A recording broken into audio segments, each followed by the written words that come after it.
Darren, obviously at this point, man, it's been like 13, 14 months since you've had a chance to compete. I mean, what's the feel right now on finally on fight week again after all the nonsense in between? I'm just happy to be here. It's tough. It's tough to like have injuries and go through camps after camps and spend a lot of money and obviously have to pull out. Like my last fight was very unfortunate because it was only like 2 or 3 weeks before where I broke my collarbone. I mean, if it was 10 weeks before the fight and I broke my collarbone, I was definitely still fighting. But it's just it reminds me a lot of like when Don Cruz was getting a lot of setbacks and injuries. You've just got to come through them, man. You just got to come through them. And here I am, a few days before it, and I'm a very happy man. It's good to hear, man. I mean, I know you've always been a confident guy that believes in yourself, but I do wonder, I mean, has this been a mentally challenging period? Because you talk about Dom Cruz, same thing. It's like a guy who's like, are you just snake bit? Do you have terrible luck? Like, I mean, is it been a test for you?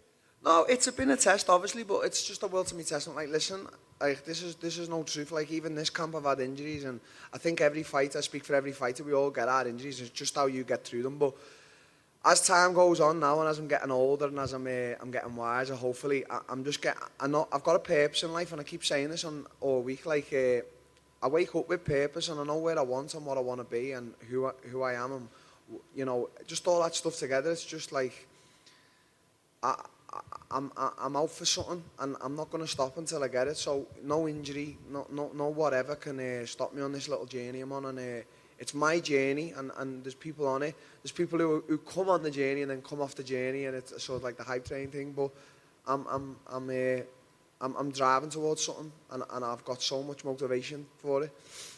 We don't want you to be like too mature though, right? Like once you grow up a little bit, but I mean, just wait for the taxi stories after the fight on Sunday. So talk about everything that you've been through, right? And all you've had to go through, and then this card starts going through what it's going through.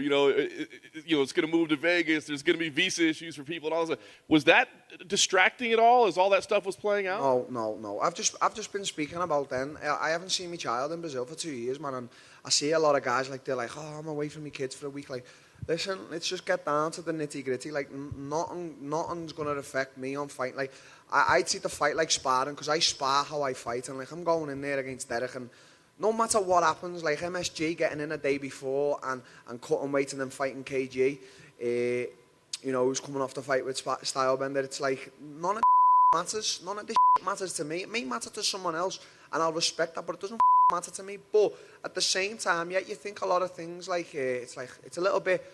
I was looking forward to like a London event, sold out, packed out after COVID, and all these big names on the fight card with myself, a lot of Scousers as well who were on the card this weekend. And then I see names dropping out like Paul Craig, Gustafsson, Lerone Murphy. So it's tough and it's challenging, but it might be tougher and challenging for other people. But let's just get one thing straight. I'm here to fight, and I'm gonna fight Saturday. That's all I'm here for. Derek Brunson as an opponent, what do you think? I mean, do you see him as, you fought obviously elite level guys. Do you see him as an elite level challenger? Yeah, I think he's class. I mean, I know he was out here saying that I DM him every day, and that's what I do, man. Like, I keep it interesting, and one day I'm wishing his family well, and the next day I'm just talking to him. I just keep it interesting. Listen, I've got nothing towards Derek. I think he's a nice guy. I like his team. I like his management. He's here to do a job Saturday. He's been doing a job. He's been doing more job than me. He's been beating these guys. But I keep saying, this is not disrespecting anyone, but I ain't no Kevin Holland and I ain't no Shabazan. Like, I'm a different animal coming in there Saturday. I've got fight IQ. I'm getting more ferocious with age. And it seems like he's getting better with age. I mean, I know he's 37, 38, but he seems like Brunson is the man, mate. Like, so, I'm prepared for Saturday, mate. I've done all my work. I've done all my pads, all my sparring, and I'm ready for whatever comes. You talked about people jumping on the train, off the train, the setbacks. Does this feel like an important fight for you? Because I think a lot of people are looking at it as like, we got to find out who Darren Till really is. Is he that guy we thought or not? Yeah, listen, it's very important, but I take all pressure off my shoulders. Listen, I'm fighting the best out there and anything can happen. I know I'm going in there Saturday and I know 100% I'm going to win this fight. I know that for a fact, but things can happen. And listen, all these people who've jumped on the train, mostly the people who've jumped off the train, yeah, as I like to call them, the doubters, they've got a special place in my heart. And when I'm like on the treadmill in the institute and it's like I'm running out my little shoes and it's getting to like the 45th minute and I'm thinking, you can stop this 5 minutes before. And I'm like, not a chance. I'm going to the 45, 50-minute run that I set out to do, 8 miles and stuff like that. And all the other times when I'm doing my 10-5 pads with Colin and it's like, oh, they would just coast this round. No, hit harder. Do you know what I mean? Like, so you doubters, you got a special place in my heart. That's awesome. Last thing for me, what's the key here? I mean, obviously, just picking a victory is what matters. But I mean, do you have to do it with style points? I mean, do you want to go out there and do something that just wows everybody and get your name back out there at the top, or is it just go get a win and get this done? Listen, I just want to win by all means. So yeah, if the stoppage there is, if there's a massive stoppage there to put my name more on the map, yeah. But it just depends how the fight goes. I'm not gonna try and force anything. I'm just gonna be patient. I'm gonna do what I know, and I know how good I am. Listen, I've sparred with all the best. I've had top elite level boxers coming in to spar me. I know where I'm at. I know exactly where I'm at. So I'm just ready for Saturday and winning by all means necessary. That's my mentality going in. All right, Darren. You can sort of feel from you today the intensity. I mean, you've had a couple of camps, you've been unable to fight. At this point, are you just desperate to get in there? Like, what's the emotion going for you right now when you're just a couple of days away? Oh no, I'm just, I'm just a happy man. As I say, I wake up every day, and I'm waking up in Vegas, and I'm waking up back home with my family, my kids, my coach, and that. And I've got purpose in life. Like, I've got this sort of, like, I've always had a solid bulletproof mind, but I've got this mentality now. Like, I've never given a fuck, but I don't really give a fuck about anything, losses, injuries, or all this other cards being moved and COVID. I couldn't care less. I just want to fight, and I'm very happy that I can do that, and I can get paid for doing that, and I can have my name out there, and I can all this shit, you know what I mean? Like, I believe this is the fighter. This is the mentality a fighter needs to have. Like, you need to go to the gym. You need to put all your hard work in. You need to believe in yourself. You need to believe in your team as much as your team believe in you. And all them things, they mean a great deal to me. Do you think Brunson's one of the most underrated guys in this division? Right now he is, yeah. Like, he's beating all these top guys. I'm not trying to discredit like Kevin Holland and Shabazz and the other guys he's beat, and saying, oh, I'm a different monster. I know I'm a different monster, but he's beat all these top guys. He's on a proper roll. He knows what he wants. He knows the man he is and who he wants to be and what he wants to be. I have to respect that, as always. Last thing for me, you talked about you've got this bulletproof mindset. Is this something that's sort of you've grown into as you've gotten a bit older, you've started to mature a little bit? Is this a new mindset, or is this the same thing that's just kind of evolved? It's evolving. Listen, I'm 28 and I'm late. Like, if you looked at the Darren Till of 2018 when I just beat Wonderboy and then I was about to fight Woodley, I was a bit of a guy. Like, I was a man on a mission and I had a bulletproof mind, but I was a little bit like here, there, everywhere. No cares given. Like, now I'm a guy like, I wake up with order in my life. I wake up with my family and proper real friends around me, and I go to the gym and all my energy throughout the day is good energy. I'm always around good energy, and if I feel like someone hasn't got good energy, I don't want to be near them. Now, I could be wrong sometimes. Like, sometimes we judge people wrong. Like, but if I don't feel good energy, I don't want to be near it. So, like, I wake up and I just like to do my thing. I like to go to the gym. I like to evolve. I want to improve my mindset more than anything, and I want to get better with age. I want to come into my 30s in my absolute prime of my life, so I can hopefully get to where I want to be. Good stuff. Thanks, Darren. Tio, perguntar em português, tudo bom? Tá bom. Meu. Um pouquinho mais de um ano sem lutar. Como foi esse período? Qual é a grande lição que você tirou? De um ano sem lutar? É difícil, né? Eu tive dois lesões e esse campo também eu tive lesões durante o campo, mas é difícil falar, mas o corpo e o mente tem que estar os dois no mesmo caminho, sabe? Tipo, como é que eu vou explicar melhor? Tipo, os dois têm que entender os dois, o mente e o corpo. E meu corpo, às vezes, é um pouco mais em frente do meu mente.